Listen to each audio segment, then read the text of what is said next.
in my experience, that kind of, um, turbulent childhood, like, made me have the hypervigilance, which was great at work and stuff like that, but I didn't have the confidence because I lacked the structure. Like, how because you are a confident person.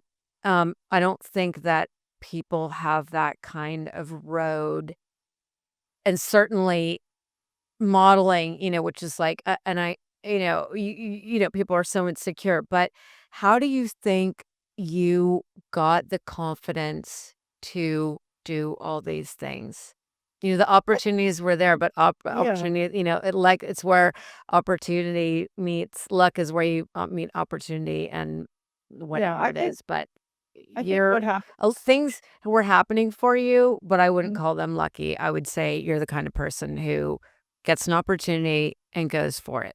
Yes, and I would say that initially that came from I didn't really have a choice, right? I really needed to take care of myself, and so in a way, beyond my own kind of, as you call it, confidence is, yeah, I am uncomfortable, but and also I had come a little bit, spent some time in athletics, which is very uncomfortable, right? So I had a relationship with being uncomfortable and saying, okay, and the desire to do this or see if this will take me somewhere is far greater than my discomfort.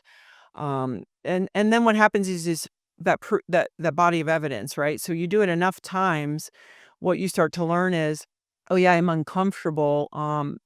And I don't really know, but I have the confidence to know that I have learned things in the past and learned how to do things. So that body of evidence, Ryan Holiday talks about that. The guy who writes the Daily Stoic is you build upon, you get those small wins, and you start to go, even if I don't know, I know I'm a person who can at least figure some of it out. And I also know that every time I'm wildly uncomfortable, so many great things came because I was willing not to be led by that emotion. And I heard something actually today. I interviewed someone today who writes a book about visualization. And people have to understand the difference between confidence and self-confidence.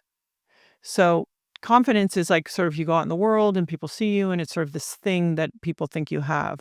But self-confidence is really that inside job of doing the work on yourself, of knowing that you're going to be okay if somebody doesn't like you, that you have a relationship with yourself, knowing that not everyone's going to understand you or get you, that your job isn't to please everybody, but to be the best version of yourself, whatever you decide that is, to work on that and to work on that every day. And I think when you have that practice, and I think I've had that because of athletics, because of a long relationship, because of being a mother, all these things where each day I have really looked at how could I be better today.